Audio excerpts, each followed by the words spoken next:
Some moments in life look small. A word said quietly, a door left open, a choice made in a single breath. But sometimes, those small moments carry more weight than we know, and it is only later, when we look back, that we understand how much one decision shaped everything. His name was Kolade, 23 years old, born and raised in Ibadan, in a neighborhood where the streets were busy but the opportunities were narrow. Kolade worked at a small logistics company, the kind of place where packages moved but people rarely did. He sorted parcels in the morning, updated spreadsheets in the afternoon, and took 2 buses home in the evening. It was not the life he had imagined for himself, but it was steady, and steady was something he had learned not to take for granted.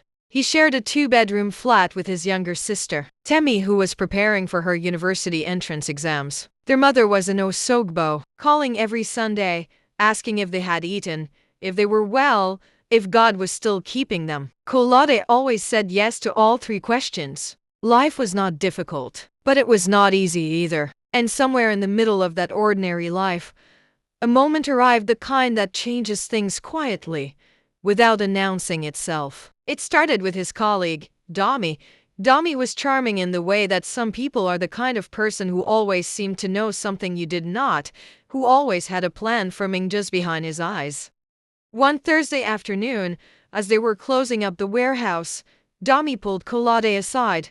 "Kolade, I need your help with something. It's nothing serious, just a small thing." The small thing, as Dami explained it, was this. A package had come in, a large one, marked as electronics, and it had been wrongly logged in the system. Dami wanted Kolade, who had access to the internal records, to change the entry. Not delete it, just change one number, one destination code. "Nobody will notice," Dami said. "The package was already misrouted. I'm just fixing it, but I need someone with your access to do it." Kolade stood there, feeling the weight of the request settle on him. He did not know exactly what was inside the package. He did not know whose it was, or where it was really going. What he did know was that something about the whole thing did not sit right with him, a quiet discomfort, the kind your body feels before your mind can explain it. But Dami was smiling, and Dami was his friend, and the shift had been long, and Kolade was tired. "Just this once," Dami said. Kolade went home that night and said nothing to Temi. He ate his dinner quietly. He lay on his mat and stared at the ceiling. He picked up his phone, opened it, and put it down again. In the morning, he went back to work, and Dami greeted him like nothing had been asked. "So," Dami said softly. Kolade told him he would think about it. But the days passed, and Dami kept finding small moments, a word here, a reminder there, and slowly, the request that had once felt uncomfortable began to feel almost ordinary. That is the way pressure works sometimes. It does not shout. It simply stays close, until you forget it was ever strange. By the following week, Kolade had almost talked himself into it. He reasoned that he did not know for certain anything wrong was happening. He reasoned that his job was already underpaying him, that the company owed him something. He reasoned that Dami had never led him wrong before. He sat at his computer one afternoon, his hand on the mouse, the record open on the screen, and then his phone rang. It was his mother. She was not calling on a Sunday. She was calling on a Wednesday. She just said, "I was praying this morning, and I felt like I should check on you. Are you all right?" He said yes, but his hand moved away from the mouse. That evening, Kolade did something he had not done in a long time. He sat with himself, not with his phone, not with the television, just with the question that had been following him for days.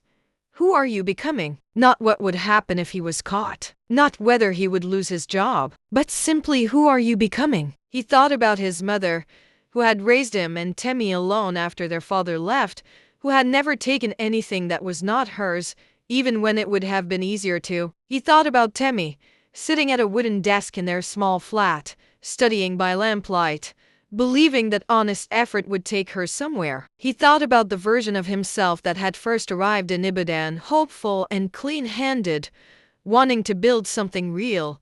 That person deserved to be protected. The next morning, Kolade went to his manager not to report Dami, but to ask a careful question. He said he had noticed an irregularity in a record and wanted to understand the correct process for handling it.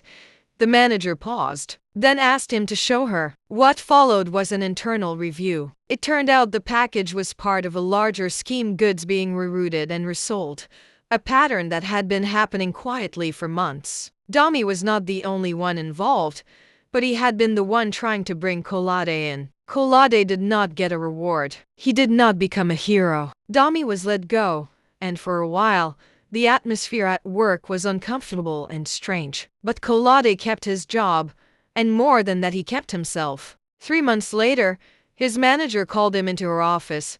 She told him she had recommended him for a supervisor role, a small promotion, but a real one. More responsibility, a better salary, a title that he could build on. She said, "I notice how you handled that situation. You were careful, you were honest. That matters here." Kolade thanked her. He went home that evening and called his mother. He told her about the promotion. He did not tell her the whole story, some things you carry quietly, but he told her he was doing well, that he was trying to be someone she would be proud of.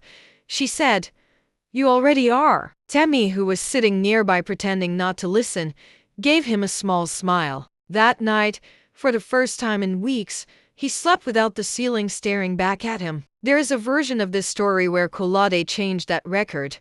Maybe nothing would have happened immediately. Maybe he would have kept his job, kept his friendship, and moved on. But he would have moved on carrying something, a small compromise that would have made the next one easier, and the one after that easier still.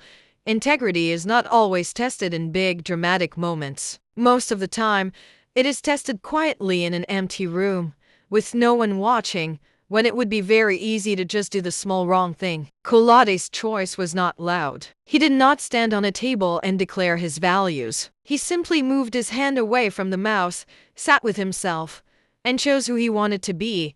And that simple choice made in a quiet moment changed the direction of his life.